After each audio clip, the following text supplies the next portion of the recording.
J. Crew quietly cooking up a new brand with price tags that might look a little bit more appealing to budget-conscious shoppers. Here with the latest on her story is Wall Street Journal retail reporter Suzanne Kapner. Suzanne, thanks for being here. Thanks for having me. So tell me a little bit more about this new format that J. Crew is kind of quietly rolling out.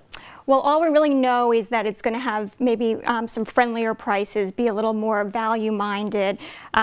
No stores have opened yet, so we don't know exactly what they're going to look like. But the idea is, you know, they're going to aim for people who are a little bit more on a budget, and that's really kind of tapping into something we're seeing in retailing right now, that people are very price conscious. You know, it was a tough holiday season for retailers. The first few months of this year haven't gotten much better. Retailers are having to use discounts a lot to get shoppers in stores.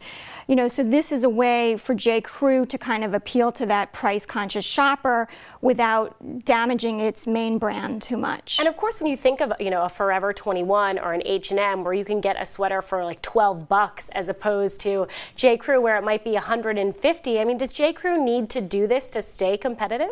Well, the quality at J. Crew is a lot higher than what you'll find at an H&M. I mean, they do use Loro Piana cashmere from the best mills in Italy, and you know, so you can't quite compare the two, but clearly there is a big segment out there that want clothing that's more affordable, and you know, this lets them tap into that. What are the risks when you launch a new format like this? Because I'm sure that there have been some attempts at this kind of thing that haven't gone great. Right, there have been a lot of failures, in fact, and you know, sometimes the change just doesn't work. We've seen that with teen retailers, Abercrombie & Fitch and American Eagle. They both tried to appeal to an older customer.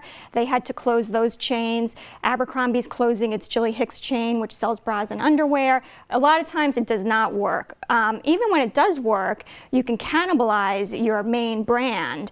But you know, today retailing is such a zero-sum game that retailers would rather cannibalize themselves than be cannibalized by a competitor. Now, I know that J. Crew does have a much higher clothing standard than, say, or production standard than, say, an H&M or a Forever 21. But it seems like when you get to some of their products that are in, you know, a $200 price point or a $300 price point, we're not talking about the same quality of goods you might be able to find at some of their neighboring stores along Fifth Avenue. Has there been a backlash from their customers at all, or is this more about bringing in new customers to the J. Crew fold?